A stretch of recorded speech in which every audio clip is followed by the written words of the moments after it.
Alpha, vaisseau du capitaine. Capitaine, nous recevons un message, c'est urgent. Oh putain, je partais faire mon jogging. Je l'affiche sur l'écran principal. Hé Valéo, j'ai trouvé une de tes connaissances. Si tu veux la récupérer en un seul morceau, viens ce soir et nous combattrons selon mes termes. Sauvez-moi, capitaine. Ça a l'air grave, non? On n'arrête pas de voir cette fille dernièrement. Monsieur Pika, je veux savoir pourquoi les armées infernales en ont après elle. Moi, je vais me changer. Je me disais, si Valak l'a prise en otage, ça veut dire qu'ils ne sont plus ensemble.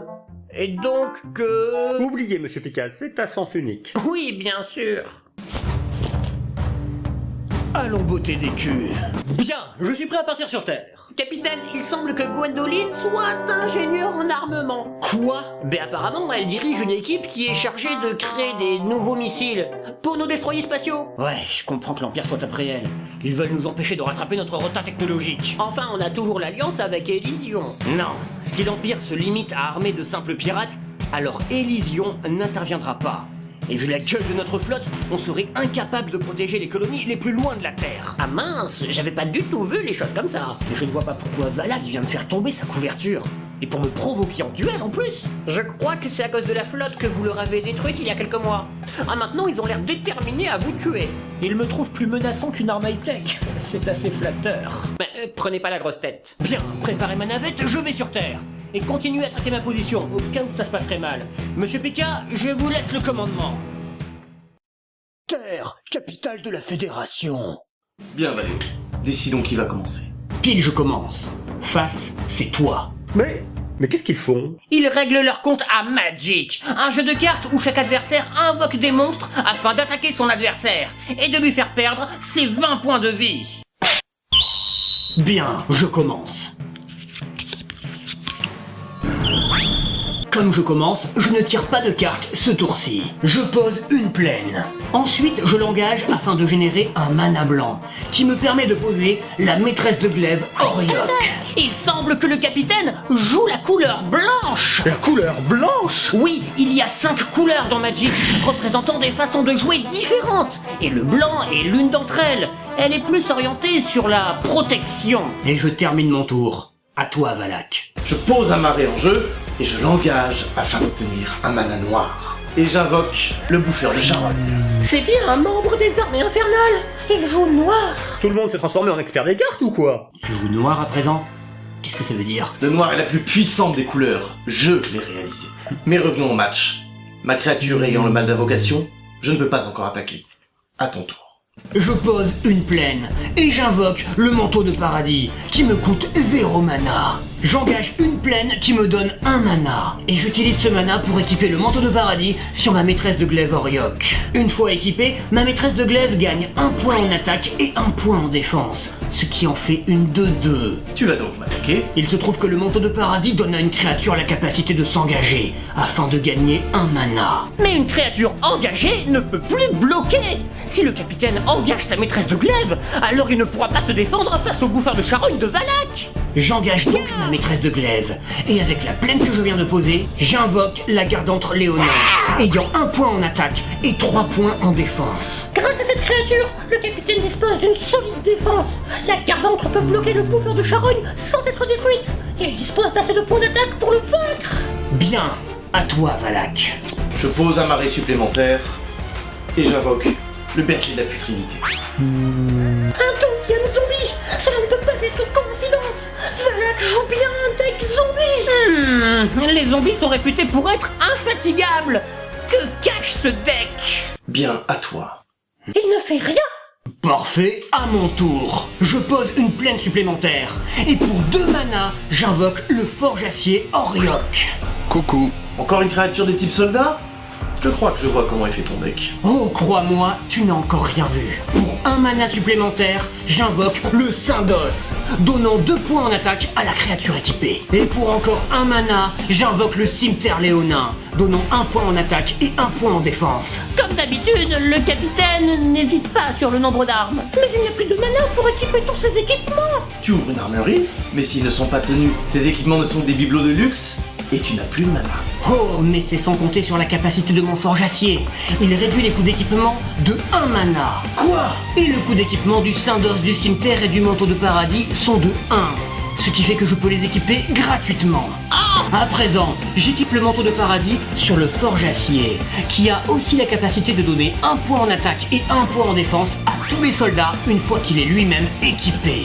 J'équipe ensuite le syndos et le cimeterre sur la gardantre. Et lorsqu'elle est équipée, elle gagne 1 point en attaque, 1 point en défense et la vigilance. La vigilance! Mais qu'est-ce que la vigilance?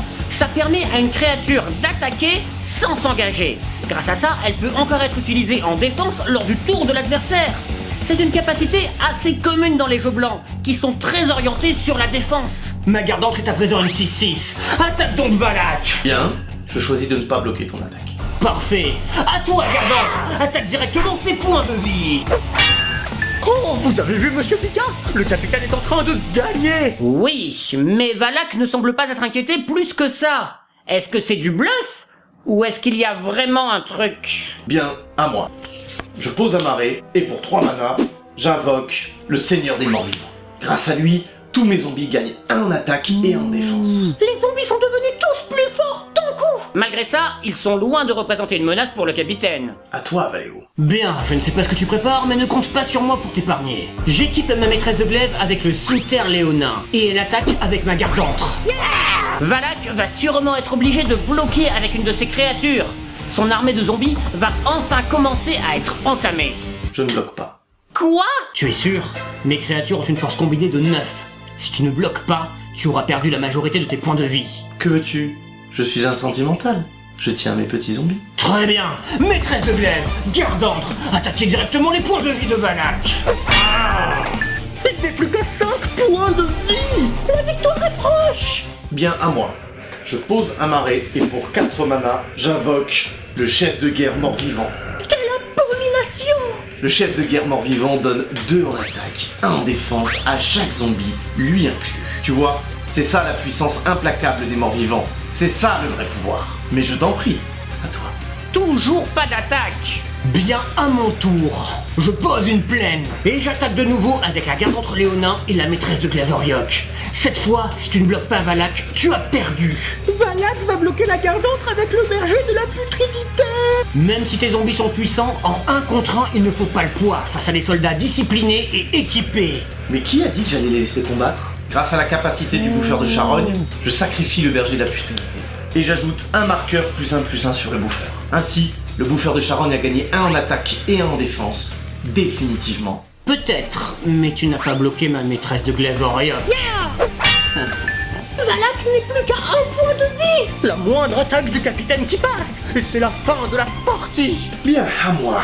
Je pose un marais. Je paye 2 manas et j'engage le Seigneur des Morts-Vivants. Ce qui me permet de renvoyer dans ma main n'importe quelle carte de zombie depuis mon cimetière. Et comme il y en a qu'un, je vais prendre le berger de la putridité. Et mon chef de guerre mort-vivant permet de diminuer le coût des zombies de 1 mana. Je réinvoque donc le berger de la putridité pour 1 mana. C'était donc ça le plan de Valak depuis le début. Sacrifier ses zombies au bouffeur de charogne afin de le booster, puis récupérer les créatures sacrifiées grâce à la capacité du Seigneur des Morts-Vivants. Et enfin, les reposer facilement grâce à la réduction de coût du chef de guerre. C'est donc vrai. On ne peut arrêter les zombies. En tout cas, sa stratégie lui aura coûté 19 points de vie pour être mise en place. Même pour du noir, ça fait beaucoup. Ta stratégie est valable, mais on sent que tu ne maîtrises pas ce deck parfaitement. Il ne te correspond pas. C'est le colonel Belzébuth qui te l'a donné? Seul le noir et les zombies sont valables. Le colonel m'a fait comprendre la vraie nature de Magic. Chaque couleur a ses forces et ses faiblesses. Tu sembles aveuglé par tes certitudes. Mais ça n'empêchera pas mes soldats d'attaquer. Je bloque la maîtresse de glaive avec le berger de la putridité. Tu veux faire la même technique qu'au tour précédent, mais tu n'as plus qu'un seul point de vie. Tu dois bloquer la gardantre, sinon c'est la défaite. Alors, quelle créature vas-tu sacrifier? Aucune, Valéo, car j'ai encore 2 manas et je lance le sort Terreur. Quoi? Cette carte me permet de détruire la créature non noire de mon choix et je choisis ta gardantre. La carte terreur est pourtant un classique des jeux noirs. Mais le jeu du capitaine repose sur le fait de poser quelques créatures et de les équiper afin de les rendre puissantes. Il est donc particulièrement vulnérable aux cartes comme terreur. Ah oui, et je sacrifie mon berger de la putridité, ce qui fait que mon bouffeur de charogne a 6 en attaque et 5 en défense. À mon tour, je ressuscite de nouveau le berger de la putridité et j'invoque le messager crainte ossuaire. Encore des zombies! Et comme ta maîtresse de guerre est engagée, j'attaque avec mon bouffeur de charogne. Le capitaine peut toujours bloquer avec le forge acier Oriok, et ainsi le sacrifier pour épargner ses points de vie. Mais s'il le fait, tous ses soldats perdraient le bonus de +1/+1. Je laisse passer l'attaque. Tu n'as plus que 14 points de vie.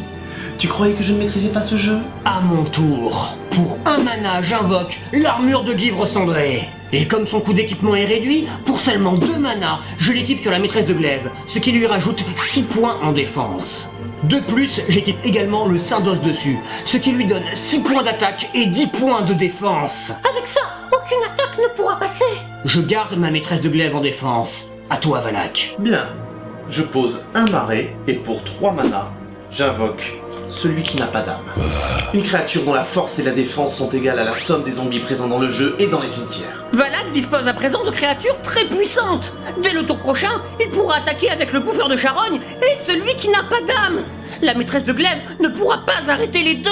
Et je sacrifie le berger de la putrilité une nouvelle fois pour ajouter un jeton +1/+1 au bouffeur de charogne. Ce qui fait qu'il a 7 en attaque et 6 en défense. Mais ne crois pas que je vais m'arrêter là. Pour 3 mana, j'active la capacité du messager crainte-suaire sur le bouffeur de charogne. Ce qui lui donne 2 en attaque, 2 en défense et la peur. La peur? Oh non, pas ça!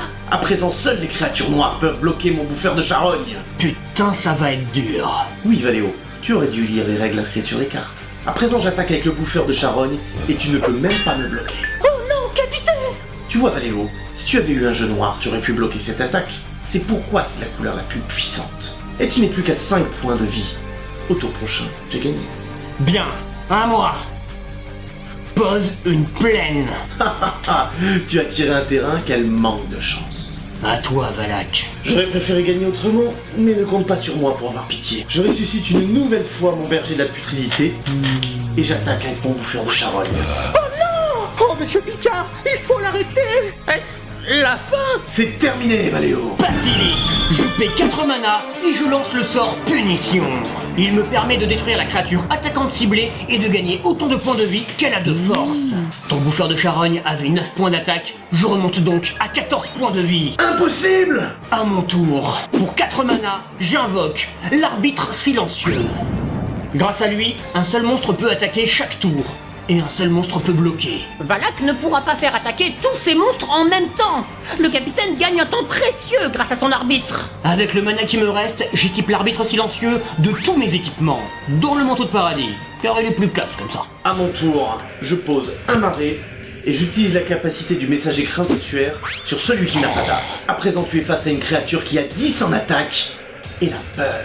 Celui qui n'a pas d'âme attaque directement les points de vie de mon adversaire. 1 minute. La peur rend imbloquable face aux créatures non noires et non artefacts. Oh, l'arbitre silencieux est une créature artefact, c'est-à-dire un robot. Mais oui, les machines ne ressentent pas la peur. Elles ne sont donc pas affectées par cette capacité. Je bloque celui qui n'a pas d'âme avec l'arbitre silencieux. Comme il a 11 en défense, il survit à l'attaque de ton zombie. Tu devrais lire les règles sur les cartes, mais comme ce deck ne te correspond pas, j'imagine que c'était prévisible. Enfoiré, tu vas te payer, j'ai d'autres terreurs dans mon jeu. Je paye 2 mana et j'utilise terreur pour détruire ton pharmacien. Je paye 2 mana supplémentaires et je détruis ta maîtresse de glaive. Mais pourquoi n'a-t-il pas visé l'arbitre silencieux? Il aurait pu lancer une attaque générale au tour suivant. Terreur ne peut pas cibler les créatures artefacts. L'arbitre silencieux ne craint donc pas ce sort. Et pourquoi Monsieur Picard a parlé comme s'il avait entendu ma question? Tes soldats sont morts et ce sera bientôt le tour de ton arbitre. Tu es fini, le jeu du colonel Belzébuth est invincible. Mais en attendant, c'est mon tour. Avec 4 mana, j'invoque la patrouille chasse-ciel. Et elle a le vol. Le vol? Ça veut dire qu'elle travaille pour les impôts? Non, ça signifie qu'elle passe au-dessus des autres créatures. Dès qu'elle attaquera, Valak sera incapable de la bloquer. Oh, malheureusement, les créatures ne peuvent pas attaquer le tour où elles sont invoquées. Tu espères me vaincre au tour prochain? Je ne t'en laisserai jamais le temps. Je n'ai pas terminé. J'engage mon dernier terrain, ainsi que l'arbitre silencieux, pour obtenir 2 mana. C'est vrai qu'il avait équipé le manteau de paradis sur l'arbitre silencieux. Il peut donc générer un mana supplémentaire. Mais il est fou. Une fois engagé, une créature ne peut plus bloquer. Et c'est elle qui a l'armure de la Guivre. C'est son seul monstre vraiment défensif. Lorsque Valak attaquera, il devra bloquer avec sa chasse-ciel. Et donc il perdra sa seule créature volante. Avec ces 2 manas, j'invoque les jambières d'éclair. Les jambières d'éclair s'équipent pour 0 mana. Et elles donnent la célérité. Quoi? c'est terminé. La célérité, c'est la vitesse de la lumière? Pas seulement. Grâce à cette compétence, un monstre peut attaquer le tour où il a été invoqué. C'est très pratique. Mais pourquoi le capitaine utilise-t-il cette carte seulement maintenant? S'il s'en était servi avant, il aurait déjà gagné la partie. Non, à cause des terreurs. Comment ça? Un joueur peut avoir jusqu'à 4 fois la même carte dans son jeu. Le capitaine se doutait donc que Valak devait en avoir d'autres, et peut-être même déjà dans sa main. Et c'était bien le cas. S'il avait posé sa chasse-ciel trop tôt, alors Valak lui aurait détruite immédiatement. Il fallait qu'il attende qu'il fasse une erreur. Enfoiré, tu vas te payer, j'ai d'autres terreurs dans mon jeu. En perdant son sang-froid, il a utilisé ses cartes sur des cibles moins importantes. Et le capitaine avait besoin d'avoir le manteau de paradis équipé sur une créature afin de disposer de 6 mana malgré ses 5 terrains. Il l'a donc équipé sur l'arbitre silencieux. Dont le manteau de paradis, car il est plus classe comme ça. Une créature artefact résistant aux terreurs, car il se doutait bien que les autres créatures seraient détruites. Il avait donc prévu jusque-là. J'équipe les jambières d'éclair sur la patrouille chasse-ciel. Et je t'attaque, Valak. Impossible. Tu n'as rien pour bloquer les créatures volantes. Patrouille chasse-ciel, attaque directement ses points de vie. Le capitaine a finalement vaincu Valak. Quel match incroyable! C'est fini, j'ai gagné la partie. Si tu avais joué un jeu rouge comme dans le temps, alors tu aurais peut-être eu une chance. Mais je ne perdrai jamais contre quelqu'un qui se ment à lui-même. J'ai perdu cette manche, mais ce n'est que partie remise.